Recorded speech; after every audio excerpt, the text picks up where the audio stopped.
नमस्कार। HN media news की तरफ से मैं श्रीकांत भाटिया आप सबका स्वागत करता हूं, अभिनंदन करता हूं। आज एक महान चेटी चांद महोत्सव है, उसकी भी मैं आपको बधाई देता हूं। आइए हम बात करते हैं। हमारे साथ इस समय पलवल से एक बहुत ही विदुषी महिला सुश्री संतुश्री राज थापर हमारे साथ है। हम उनसे बात करते हैं।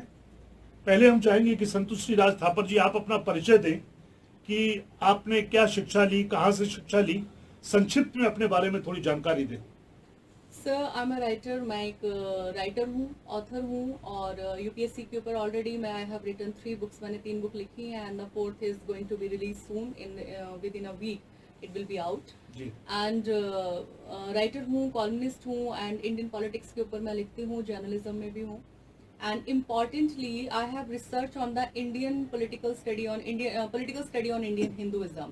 तो उसके ऊपर बेसिकली मैं काम करती हूँ और उसके ऊपर लिखती हूँ और वो एक मेरा मेन डोमेन है जिसके ऊपर मैं काम करती हूँ। आप बेसिकली पलवल हरियाणा से रहने वाली? जी, मैं हरियाणा से ही रहने वाली हूँ। शिक्षा भी आपने वहीं से प्राप्त की? कुरुक्षेत्र यूनिवर्सिटी से मैंने पॉलिटिकल साइंस मैंने एमए किया और मैंने अपना रिसर्च जो मैंने अपना पीएचडी है वो मैंने जी गोइंका यूनिवर्सिटी सोना से किया।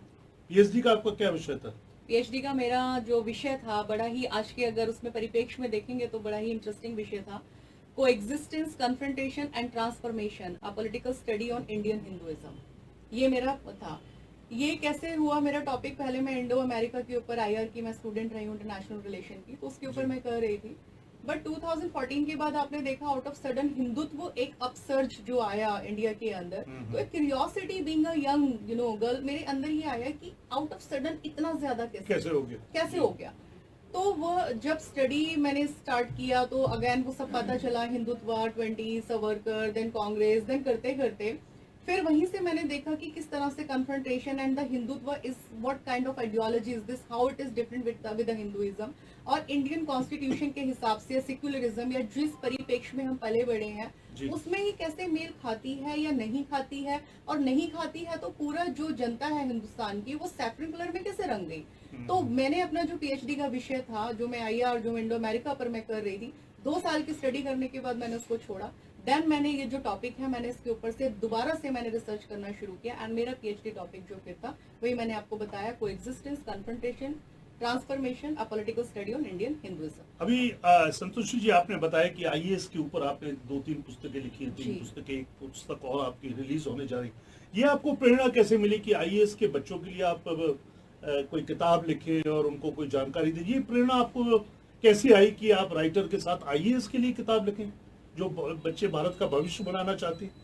सर, ये जो सवाल आपने किया ना, एक तो होता है प्रेरणा हम किसी से खुद से लेते हैं, एक होता है किसी स्ट्रगल से ना हम खुद निकले होते हैं। जैसा आपने बताया कि मैं पलवल से हूँ, बहुत से लोग तो शायद पलवल का नाम भी नहीं जानते होंगे। हरियाणा का बहुत ही छोटा सा एक एरिया है पलवल। मैंने पलवल में रहते हुए यूपीएससी की परीक्षा की जब तैयारी की, मेरे लिए बहुत मुश्किल था सर। दिल्ली जाने में 2 से 2.5 घंटा लगता था, तो 5 घंटा जो स्टूडेंट आ जा रहा है, एंड आपको पता है 8 से 9 घंटे की क्लासेस होती थी। तो रिमोट, आज तो फिर भी पलवल थोड़ा डेवलप हो गया, उस समय वो एक रिमोट एरिया जैसे होता है जी।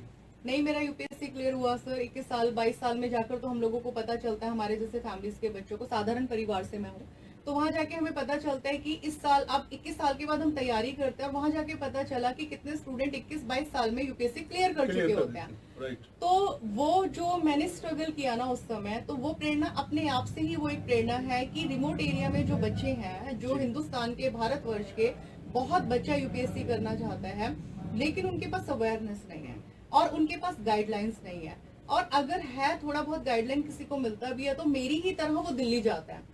और वो दिल्ली जाता है, चलो मुझे 2.5 घंटा तो लगता था, लेकिन कोई बच्चा छत्तीसगढ़ का है, कोई बच्चा बिहार का है, तो वो दिल्ली जाके उसको रहना पड़ता है। एंड सर ये बड़ा ही हार्ड, मैं ट्रुथ जो मैं आपको बताऊं, फी इतना हाई है एंड उसके आउटकम्स नहीं है। एक्सपेंसेस आल्सो बहुत ज्यादा एक्सपेंसिव है सर, एंड आज तो इतने इंस्टीट्यूट्स हैं कि वहां पर बाढ़ आई हुई है इंस्टीट्यूट्स। लेकिन लोगों को एक भ्रम है, बच्चों को भी काफी भ्रम है कि अगर हम कोचिंग में जाकर पढ़ाई करेंगे तो हमारा सिलेक्शन हो जाए, लेकिन इसके उलट होता है। इतने बच्चे, मैंने भी अध्ययन किया है कोचिंग का, इतने बच्चे सिलेक्ट नहीं होते। तो ऐसा क्या कारण है कि बच्चों को एक होड़ सी है कि हम दिल्ली जाएं और कोचिंग सेंटर्स में पढ़ें और पीजी में रहें? अपनी अवेयरनेस की कमी। तो इस अवेयरनेस को फैलाने के लिए मुझे पता लगा है कि आपने एक लक्ष्य आईएएस का एक कोर्स भी आप स्टार्ट कर रही हैं कि बच्चों को हम आईएएस किस तरह पढ़ाएं, उस बारे में भी आप जानकारी दें। और कितने बच्चे अभी आपके साथ जुड़े हैं जो आपने मुहिम लक्ष्य आईएएस की चलाया है, ऑफ कोर्स मैं भी उसमें आपके साथ हूँ, कितने बच्चे जुड़े हैं और आपका आगे उसमें क्या प्लान है? सर लक्ष्य आईएएस से रिलेटेड हमें 4 साल हो गए काम करते करते जी। ये कोविड का फर्स्ट वेव जब आया था उससे पहले से हमने काम शुरू किया, लेकिन हम कोविड के ड्यूरेशन में भी हम नहीं रुके, उसमें हमने ऑनलाइन अपने सेशन स्टार्ट किए।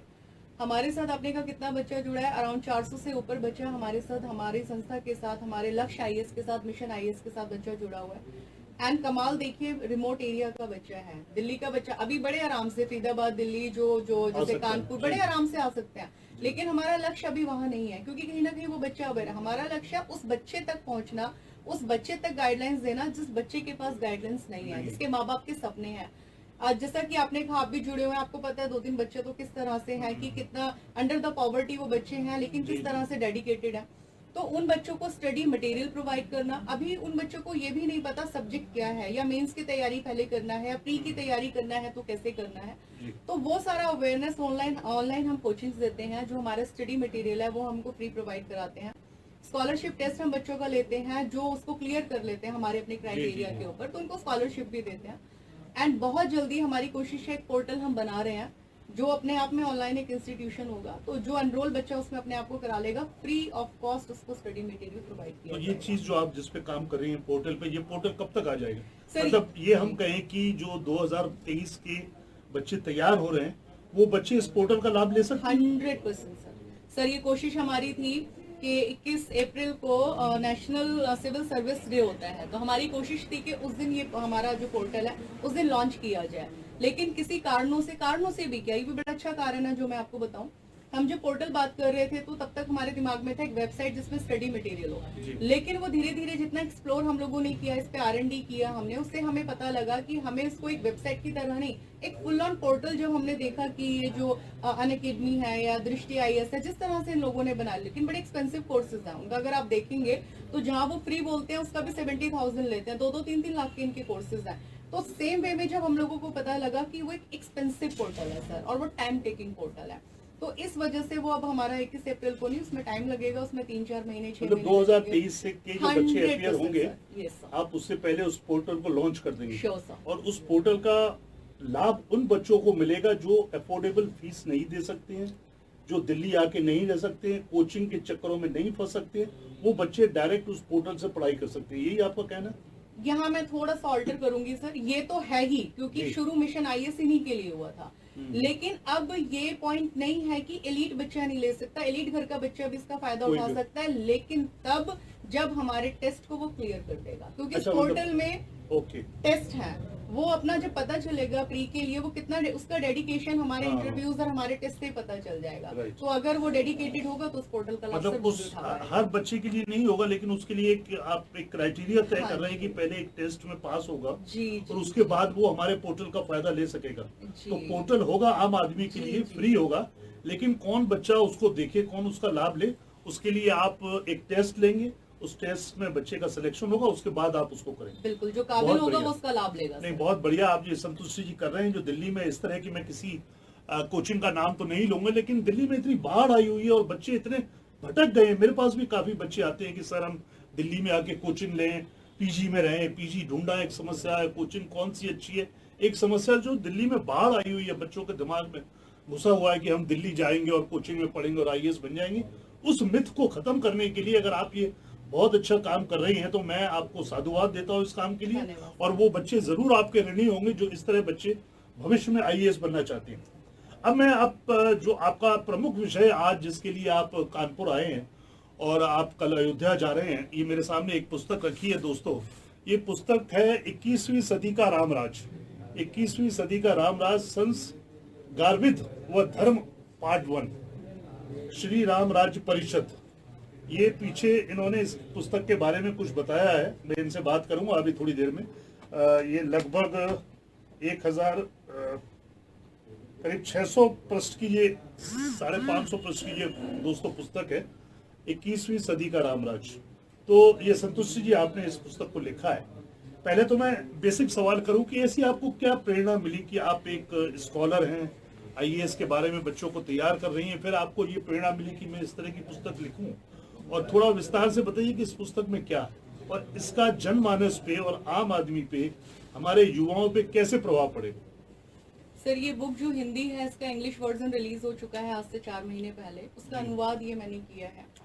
और जो ये 21वीं सदी का राम राज्य जो पुस्तक है, आपने अभी थोड़ी देर पहले मेरे से एक प्रश्न किया था, आपने मेरे प्रश्न के में ही डिस्कशन में आपने कहा था कि आईएएस के बहुत सारे ऐसे स्टूडेंट्स हैं, ऐसा क्या है कि वहाँ बहुत बच्चे जाते हैं पेपर क्लियर नहीं कर पाते हैं। तो कहीं ना कहीं आज का जो युवा जो नहीं कर पा रहा, आपने देखा होगा कई 5-6 अटेम्प्ट के बाद प्री भी नहीं दे पाते हैं, कई बार तो 4-5 साल करने के बाद प्री लिखते भी नहीं है, फैसिनेशन में जाते हैं। जी जी। तो हमारे जो पेरेंट्स टाइम जो था ना, तब तो स्ट्रगल था सर्वाइवल के लिए। आज सर्वाइवल का तो स्ट्रगल नहीं है कहीं ना कहीं जो यूथ है, लेकिन क्योंकि पेरेंट्स जो बच्चे जो हैं वो कहीं ना कहीं एक वेल टू डू है। लेकिन ये जो पुस्तक का मेन विषय है वो ये है कि युवाओं को ये चेतना जागृत करना कि आपके स्किल्स एग्जैक्टली क्या हैं। फैसिनेशन में आप कुछ भी ना करें। फैसिनेशन बोले तो फैसिनेशन मतलब देखा देखी, आजकल मतलब दूसरों के बहकाव में आके कि लाइक अगर मेरे अंदर स्किल्स है, मैं एक अच्छी वक्ता हूँ या मैं एक अच्छी लेखक हूँ, या आजकल मान लो आईएएस करने का फैशन है तो आजकल आईएएस में बहुत है तो आप जाइए और आप कीजिए। तो ये एक बड़ी विडंबना है।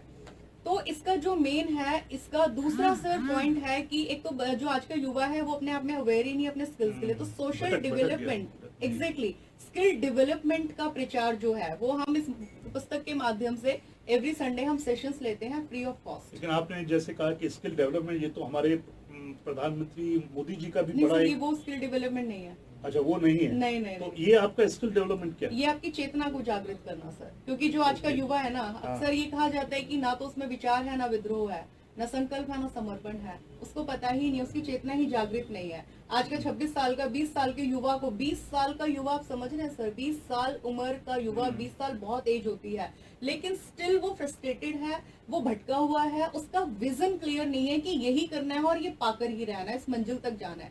अगर ये धारण कर ले तो बच्चा वहां तक जाकर रहेगा। लेकिन ऐसा क्यों होता है कि बच्चा 20 साल तक, मतलब कहाँ कमी रह जा रही है हमारे समाज में, हमारी शिक्षा पद्धति में, हमारे राजनीतिक क्षेत्र में, कि वो आपने जैसे कहा कि 20 साल तक बच्चा भटका हुआ है। तो ऐसा क्या चीज है जो आप एक नई चीज उस छोटे से बच्चे को देना चाहती है जो अपनी पढ़ाई कर रहा है या पढ़ाई पूर्ण करके 20 साल में एक युवा अवस्था में आता है, तो कहाँ वो भटक रहा है? जो क्या उसको आप किस दिशा में लेके जाएंगे? ये क्या इसका आपने एक कुछ फार्मूला निकाला है, कोई सिद्धांत है, क्या चीज है वो आप जरा? सर ये समाज में ना एक बहुत बड़ा गैप है। ये कहा जाता है कि किसी बच्चे का जो पहला जो टीचर होती है ना, वो एक माँ होती है और फैमिली होती है। लेकिन परिषद का ये मानना है इस किताब के माध्यम से, इस ग्रंथ के माध्यम से, कि हर फैमिली की माँ का पर्सपेक्टिव भी तो अलग है, हर फैमिली के परिवार का पर्सपेक्टिव भी तो अलग है। हर बच्चे जो हम हिंदुस्तान में जो सिखा रहे हैं, भारत में, हम भारतीय अपने बच्चों को क्या अंक अर्जित करना बहुत ज्यादा इम्पोर्टेंट है और पैसा कमाना बहुत ज्यादा इम्पोर्टेंट है। तो बच्चे का लक्ष्य है कि अंक अर्जित हो जाए, चाहे चीटिंग करके हो जाए, चाहे कैसे भी हो जाए। पैसा कमाना इम्पोर्टेंट है, चाहे पैसा किसी भी तरह से जो पैसा है वो हम कमा लिया जाए। परिषद के माध्यम से, परिषद ने जो हर संडे सेशन स्टार्ट किया है वो ये है कि 6 साल का जो बच्चा है, एक कॉमन इंस्टीट्यूशन भारतवर्ष में जगह जगह हो, जहाँ पे जो बच्चा आए और जो हमारे हिंदुइज्म का जो एक रिसर्च जो टेम्परामेंट है ना, जो वेदांतिक जो एक जो सोच है, जो वैल्यूज है, जो भारतीय मूल्य है। विवेकानंद भी तो युवा थे सर, भगत सिंह भी तो युवा था, उसको पता था क्या करना है। तो वो टेम्परामेंट तो वो बच्चों में आप भावना पैदा करना चाहती हैं जो विवेकानंद ने पैदा की उस समय जब वो युवा थे, उस विवेकानंद को आप पैदा करना। वो विवेकानंद एक नहीं, कई विवेकानंद आप पैदा करना। हर बच्चे में विवेकानंद है सर, लेकिन वो छुपा हुआ है, लेयर्स के ऊपर लेयर्स। लेकिन उसका प्लान क्या, कैसे वो बच्चा आपके पास आए? सर अभी हम लोगों ने कैंपेन्स के जरिए हम लोगों ने स्टार्ट किया है। एवरी संडे जो हमने पलवल में और दिल्ली में 2 हमने टेम्पल हम वर्ड बोले या इंस्टीट्यूशन हम बोले, इसको श्री रामा राज्य परिषद जो है, एवरी संडे सेशन होता है 11 to 12।